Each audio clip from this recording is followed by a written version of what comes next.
한남 나인원 네. 아파트가 100억을 넘어서 또 맞습니다. 낙찰이 됐거든요. 어떤 분이 또 계실지는 모르는 거죠, 사실은.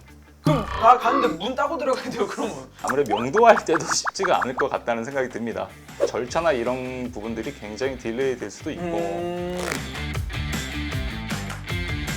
네, 안녕하세요. 브릿지 조성준입니다. 저희 경매시장 항상 재밌게 풀어주시는 지지옥션 이주연 연구원님 모시고 이야기 나눠보도록 하겠습니다. 매매시장 같은 경우는 이미 막 반전됐다 뭐 이런 얘기도 나오고, 그것보다 경매시장은 더 빨리 오르잖아요. 그래서 경매시장이 어떤가 여쭤보는 걸로 저희 시작을 해야 될 것 같습니다. 경매 시장은 매매 시장보다 약간 선행한다라는 말씀을 많이 드리거든요. 그쵸. 아무래도 이제 투자 수가 많고 굉장히 가격에 민감하기 때문에 매매 수요보다 약간 선행하는 그런 모습을 보인다라고 이제 말씀을 드리는데, 뭐 경매 시장도 마찬가지로 뭐 매매 시장과 같이 어느 정도 좀 상승을 하고 있는 분위기를 보이고 있거든요. 전국 아파트 기준으로 낙찰가율이 5월달 85.4%를 기록을 했습니다. 그러니까 뭐 3개월 연속 계속 이제 85%를 넘기고 있어서 좀 약간 예전보다는 개선된 그런 흐름을 보이고 있고요. 서울 아파트도 마찬가지로 5월달에 89.1%를 기록을 했는데 90% 가까운 그런 수치를 보이고 있습니다. 반대로 경매 물건은 또 계속 증가를 하고 있는 상황이긴 하거든요. 그러다 보니까 낙찰률은 여전히 이제 38% 전국 기준으로요. 그다음에 서울 기준으로 42.5%를 기록했는데, 전반적으로 서울 아파트나 뭐 전국 아파트 경매로 나오면은 모든 거에 사람이 몰리고 뭐 선호하는 단지나 그런 쪽 위주로 이렇게 상승세를 보이고 있다라고 정리를 할 수가 있겠습니다. 경매가 어쨌든 좀 열기가 뜨겁고 경쟁이 좀 많았다는 건데, 낙찰이 되는 아파트들의 인기가 많은 거지 모든 아파트의 전반적인 인기가 많은 건 아니다. 주요 지역이 아닌 그런 다른 지역들을 보면은 보통 1회에서 2회 정도 또 유찰되는 곳들이 굉장히 많습니다. 근데 그때까지 기다리려고 보면은 아무래도 유찰을 하다 보니까 낙찰률은 조금 떨어질 수밖에 없고요. 경매 시장에서도 매매 시장처럼 양극화 현상이 조금 심해지고 있다. 네, 그렇게 볼 전반적으로 수 있는 양극화 현상이 지금 보여지고 있는데, 사실 비강남권 아파트도 예전보다는 올라가긴 했어요. 강남권 아파트가 조금 이끌어가는 그런 모습이었는데 요즘 들어서는 타 지역도 조금 개선되고 있다고 볼 수가 있습니다. 요걸 좀 지역별로 한번 보면 좋을 것 같은데, 이 강남하고 비강남 어떻게 좀 차이가 있을까요? 네, 제가 5월달에 한번 낙찰가율을 지역별로 이렇게 네. 세분화해서 한번 이렇게 들여다봤는데요. 일단 서울에서는 송파구가 평균 낙찰가율이 100.7%로 가장 높았습니다. 먼저 송파구에는 잠실 엘스나 뭐 헬리오시티 아파트가 굉장히 높게 나타났고요. 그다음에 용산구가 95.1%, 그다음에 마포, 성동이 뭐 또 동일하게 95% 나갔습니다. 그리고 강남구가 93.7% 기록해서 뭐 전반적으로 좀 낙찰가율 상승을 좀 끌어가는 그런 모습을 보였고요. 반면에 약간 외곽 지역이라고 볼 수가 있는 도봉구, 강북구는 아직 좀 저조합니다. 뭐 76.3%, 69.6% 나왔거든요. 약간 대조적인 흐름을 보이고 있다라고 볼 수가 있겠습니다. 요즘 같은 시장에서는 집을 매매하는 것 자체가 힘들다 보니까 아니 경매로 눈을 돌리는 분들도 있지 않을까라는 생각이 들긴 하더라고요. 지금 낙찰가율을 보면 전반적으로 서울 같은 경우에는 낙찰가율이 120% 정도 했었어요. 지금은 이제 그 정도 수준은 아니지만 적어도 강남권 아파트는 2021년과 비슷한 흐름을 또 보이고 있습니다. 네. 확실히 좀 경매 시장을 통해서 매매 시장의 지금 변화가 어떤 흐름으로 가고 있는지 더 확실하게 명확하게 조금 알 수 있는 것 같습니다. 사실 오늘 모시면서 제일 물어보고 싶었던 게 있습니다. 경매를 조금 보신 분들은 당연히 아시겠지만 나인원 한남이 얼마 전에 이제 낙찰이 됐어요. 경매 시장에서도 큰 물건이죠. 주택에서는 최대 규모의 물건이었던 것 같은데, 이게 좀 어떻게 낙찰이 됐고 어떤 이야기가 좀 있는지 좀 여쭤보겠습니다. 6월에 나온 건데요. 용산구 한남동에 있는 한남 나인원 아파트가 100억을 넘어서 또 낙찰이 됐거든요. 역대 최고로 높은 낙찰가율이다라고 보시면 됩니다. 감정 가격은 108억 5천만 원이었거든요. 근데 한 번도 유찰이 안 되고 1회차에 어떤 분이 이제 낙찰을 받으셨는데, 낙찰가율은 104.8%, 가격으로 치면은 113억 7천만 원에 낙찰이 됐습니다. 일단은 좀 대형 평수예요. 88평형 아파트거든요. 수요는 약간 제한적이겠죠. 그다음에 금액대가 워낙 높다 보니까 쉽게 접근하기 어려운 그런 아파트겠죠. 그러다 보니까 경쟁률은 거의 없었습니다. 한 명 들어오셨고요. 그분이 이제 낙찰을 받으셨는데 매도 호가 이런 것들을 조사해 보니까 한 120억 정도 이상 그 선에서 부르고 있지 않나 이렇게 보이거든요. 그렇게 보면은 비교적 경매로 싸게 낙찰을 받았다고 또 볼 수도 있습니다. 여기서 또 약간 별개 얘기긴 한데요. 이 사건을 보면은 보안이 또 얼마나 철저한지 좀 알 수가 있거든요. 그래요? 원래 이제 경매로 나오면은 그 법원에서 집행관에게 현황 조사 명령을 내리거든요. 현황 조사 명령이 뭐냐면 집행관이 가서 거기에 누가 살고 있는지 그분한테 물어보고 또 임대차 계약을 했는지 임차인이라면 뭐 그런 것들을 물어보게 되는데 여기에서 아주 재밌는 내용이 있더라고요. 뭐 이거를 뭐 처음부터 끝까지 한번 읽어볼까요? 네. 그 현장에 갔던 그 집행관 집행 조서에 어떻게 써 있냐? 뭐 현장 조사를 하고자 공동 출입문을 갔으나 뭐 경비원의 제지로 내부를 출입하지 못했다. 그래서 뭐 여러 가지 보안 팀장이라든지 생활 지원 팀장들에게 취지를 여러 차례 설명을 했지만 동의 없이는 단지 안으로 들어가지 못한다. 뭐 이런 회신이 있어서 결국은 법원에서 하는 그런 집행 과정임에도 불구하고 내부를 전혀 못 들어간다는. 근데 이게 이래도 돼요? 원래는 뭐 이래도 상관없습니다. 그렇게 치면 이제 집행관 입장에서는 경찰의 협조를 구해서 들어갈 수가 있거든요. 그렇죠. 예. 근데 이게 뭐 긴박한 그런 상황이 아니기 때문에 집행관 분들 입장에서는 뭐 경찰까지 동원을 해서 이거를 뭐 현장까지 들어가야 하느냐 뭐 이런 생각이 들어서 이제 내부는 들어가지 않았던 것 같습니다. 또 현관 앞에까지는 가보고 싶을 텐데 전혀 거기를 들어갈 수 없다는 거. 그러면은 집행관님도 사실 그 거기 상가랑 육교 있는 거 그거 보고 오신 거예요? 맞습니다. 건물 밖에서만 이렇게 쳐다보시고 네. 조사를 할 수밖에 없었겠다라는 생각이 드는 거죠. 근데 이게 사실 애초에 이 나인원 한남이 경매로 이 정도 급의 아파트 주택이 경매로 나온 건이 사실상 없으니까 어떻게 보면은 그냥 통념상 뭐 이 정도 아파트에 누가 뭐 무단으로 살고 있겠어 약간 그거는 모르는 거죠 또. 그런가요? 어떤 분이 또 계실지는 모르는 거죠 사실은. 물론 이제 조사된 뭐 주민등록 등본이나 이런 것들을 다 열람을 하기 때문에 어떤 권리상의 변동이 생기는 다른 사람이 뭐 점유를 하고 있거나 그러진 않을 거예요. 아무래도 명도할 때도 쉽지가 않을 것 같다는 생각이 듭니다. 절차나 이런 부분들이 굉장히 딜레이 될 수도 있고 왜 그런 거예요, 명도? 아무래도 진입 자체가 쉽지가 않기 때문에 소유자의 동의가 있어야지 들어갈 수 있다라고 하니까 아무래도 낙찰을 받아서 내가 소유권 이전까지 하고 나서 그 다음에 어떤 내가 집행 권한을 얻거나 그래야지 그런 것들을 서류를 보여줘야만이 출입을 할 수 있지 않을까. 네, 저희가 이제 어쨌든 나인원 한남까지 한번 들여다봤고요. 근데 최근에 좀 보니까 어쨌든 허그가 이전보다는 조금 더 적극적으로 이 낙찰을 받고 경매 절차를 진행하려고 하는 것 같고 5월달에 이제 국토부에서도 경매를 집행하는 데 있어서 좀 더 원활하게 할 수 있도록 지원을 많이 해주고 있는 것 같더라고요. 일단 빌라 시장은 여전히 좋지는 않습니다. 경매 물건도 계속 쌓이고 있고 5월달에 그 서울 빌라 건수가 진행 건수가 1,485건이었거든요. 뭐 2006년 1월 1,600건 이후 최다입니다. 4월달이나 3월달에는 낙찰률이 10%밖에는 못했거든요. 그러니까 뭐 10건이 나오면 한 건이 낙찰될까 말까 한 상황이었는데 지금 5월달을 보면은 낙찰률이 27.8%로 조금 올라갔습니다. 이렇게 낙찰률이 올라가고 낙찰가율이 상승하는 것을 두고 그러면 빌라 시장도 약간 좋아지는 게 아닌가 이렇게 생각하시는 분들도 굉장히 있을 거예요. 근데 여기서 이제 좀 함정이 뭐냐면 이렇게 낙찰되는 것들이 늘어나고 가격이 올라가는데 이게 대부분 허그에서 매입을 하는 과정에서 생긴 그런 약간 통계치거든요.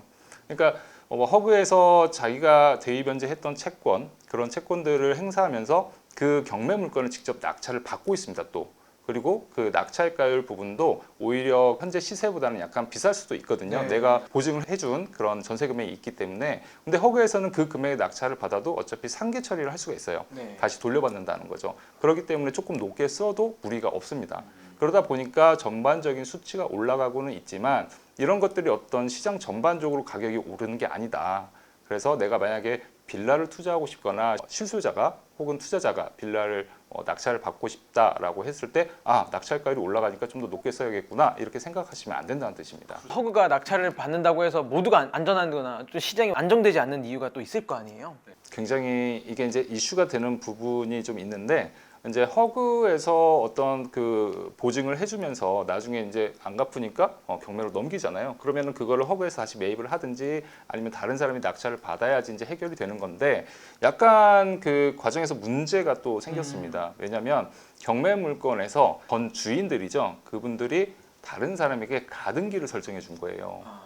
가등기라는 게 내가 나중에 너한테 소유권을 넘기겠다라고 하는 매매 계약이거든요. 매매 예약이나 계약인데 그런 선순위로 설정되어 있는 가등기가 있는 내가 경매 물건을 낙찰을 받았다라고 했을 때는 나중에 가등기권자가 본등기, 즉 소유권을 뺏어갈 수가 있거든요. 맞아요. 그러다 보니까 선순위 가등기가 있는 그런 물건들은 사람들이 안 들어가거든요. 경매 물건들을 보면은 간혹 가다가 이 가등기 문제 때문에 허그에서도 낙찰을 받지 못하고 일반 수요자도 낙찰을 받지 못하는 그런 상황들이 지금 발생을 하고 있습니다.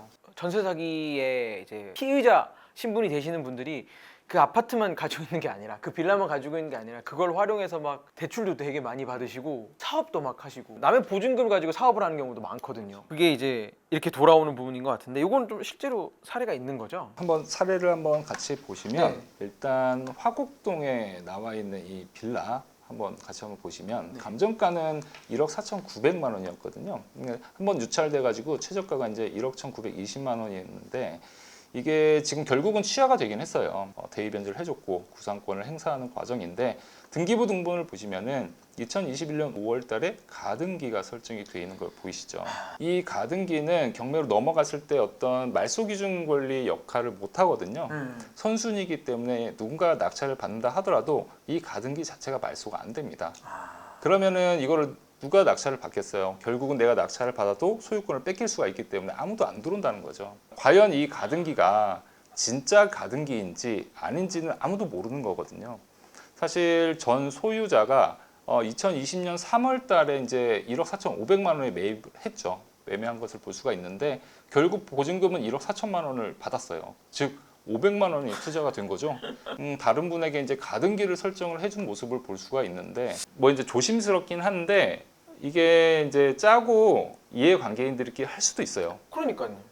뭐 여러 가지 가능성이 있지만 그렇게 의심해 볼 수도 있는 거거든요. 그러니까 뭐 이런 부분에 대해서 어떻게 좀 해결책이 나와야 하지 않을까. 다행히 이분이 보험을 들어서 그러니까요. 뭐 개인적인 피해는 없었겠지만 피해 사례가 있는 경우도 있습니다. 제가 또 사례 하나 보여드리면 네, 이번 물건은 관악구 신림동에 있는 다세대 주택인데요. 감정 가격은 3억 4,500인데 이 계속 떨어져가지고 최저가가 지금 1억 4천만 원까지 떨어졌습니다. 이것도 마찬가지로 세입자분이 계세요. 보증금이 얼마냐면 3억 5천만 원입니다. 지금 법원 감정가가 3억 5천4백만 원인데 보증금이 3억 5천만 원이에요. 거의 깡통 전세라고 볼 수가 있죠. 그렇죠. 현재 소유자가 소유권을 취득하고 나서 이것도 마찬가지로 세입자가 먼저 들어왔고 9월달에 네, 먼저 그러니까요. 들어왔고 그다음에 소유권을 2021년도 12월달에 소유권을 이전을 했죠. 그리고 나서 2022년 1월달에 또 가등기를 설정을 했습니다. 또 3개월 만에 또. 네. 그러니까 가등기를 설정하니까 이 세입자 입장에서는 내가 보험을 들지 않아도 내가 선순위니까 내가 뭐 보증금 돌려받지 못하면 경매 신청해서 다 돌려받을 수 있겠지 이렇게 이제 예상을 했을 거라는 얘기죠. 근데 문제는 이런 가등기를 설정을 해버리니까 아무리 경매 신청을 해도 낙찰을 받는 사람이 없어진다는 거예요. 그러니까 이 사람 입장에서는 지금 뭐 어떻게 할 수 있는 방법이 전혀 없습니다. 그래서 굉장히 이분은 이제 보험을 들지 않아서 지금 굉장히 난처한 상황이죠. 누군가 낙찰을 받거나 계속 유찰된다고 해서 내 보증금을 다 잃는 건 아니거든요. 맞습니다. 이 사람이 대항력은 있기 때문에 하지만 이게 언제 해결이 될지 모른다는 거죠. 궁금한 게 그러면 이 가등기에 대해서 현재 법적으로는 어떤 대처할 수 있는 방안이 없는 거예요? 이거는 진정한 가등기라면은 이 사람도 사실 보호를 해줘야 하는 게 맞는 거거든요. 허그나 이런 개인들이 적극적으로 대처를 해서 이게 어떤 사회 행위다, 짜고 한 거다 이렇게 이제 소송을 통해서 말소를 할 수도 있겠지만 그걸 개인이 입증한다는 건 상당히 좀 어려운 거죠. 여기서는 그냥 가등기라 돼 있지만 어떤 내용의 등기인지는 알 수가 없는 거잖아요. 그걸 밝히게 하려면 법적인 제재가 들어가서 소송을 들어가서 민사에서 들어가는 거죠. 그럼 그 계약 내용을 다 까발려 봐야 되는 건데 심증으로는 나쁜 짓을 하는 것 같은데 계약성에서 문제가 없을 수도 있잖아요. 그렇죠. 진정한 계약서를 작성하고 그 다음에 뭐 계약금이나 이런 것들이 오고 간 내용이 있다면 그건 일반인들이 그런 것들을 뭐 깨기는 굉장히 쉽지는 않은 상황이죠. 전세 사기가 좀 이게 많이 지금 진행이 되고 이게 본격적으로 해결 과정이 들어가고 있는 상황에서 하나씩 나오고 있는 것들인 거잖아요. 그 안에서 발생하고 있는 것들이니까 현재 진행형으로 계속 이어질 수 있으니까 한번 저희가 좀 잘 봐야 할 것 같습니다. 경매는 매매보다 싸게 사려는 게 목적인데 맞습니다. 사소한 실수 때문에 오히려 돈을 좀 날리는 뭐 그런 사례도 있어서 주의를 좀 당부하는 차원에서 제가 또 사례를 하나 가져와 봤습니다. 여기는 경기 수원에 있는 수원시 영통구에 있는 아파트입니다. 감정가는 6억 3천만 원인데 계속 유찰이 돼가지고 1억 5,100만 원까지 떨어졌죠. 좀 안타까운 네, 사실이 뭐냐면 이 과정에서 두 분이 낙찰을 받았다가 잔금을 미납을 했거든요. 네. 첫 번째는 5억 3천만 원의 낙찰을 받았다가 잔금을 미납했고, 그러면은 결국 그 입찰할 때 입찰 보증금을 내잖아요. 최저가의 10%니까 4천만 원을 못 돌려받았다는 얘기입니다. 그리고 나서 다시 진행을 했는데 또 어떤 분이 4억 9,200만 원의 낙찰을 받았다가 또 미납을 하셨어요. 최저가가 3억 800만 원이었죠. 네.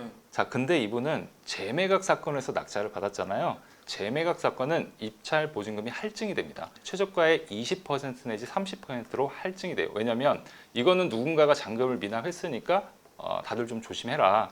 이렇게 주의를 환기시키는 차원에서 법원에서 입찰 보증금을 높입니다.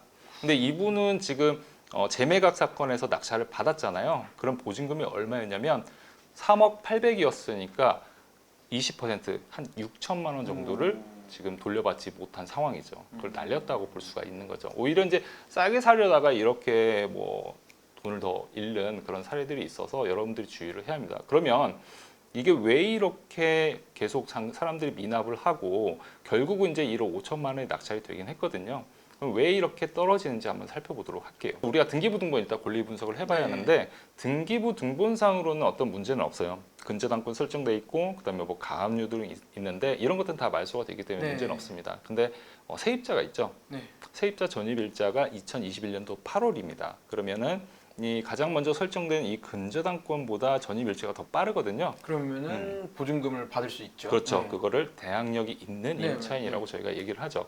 그러니까 얼마의 낙찰이 되든 간에 내가 4억 5천만 원을 받을 수 있는 그런 권리이기도 합니다. 근데 여기서 중요한 건 뭐냐면 배당력을 정상적으로 했지만 확정일자를 보면은 몇 년도입니까? 2022년도 6월 달입니다. 그러니까 전입은 2021년도에 했는데 확정일자를 늦게 받았어요.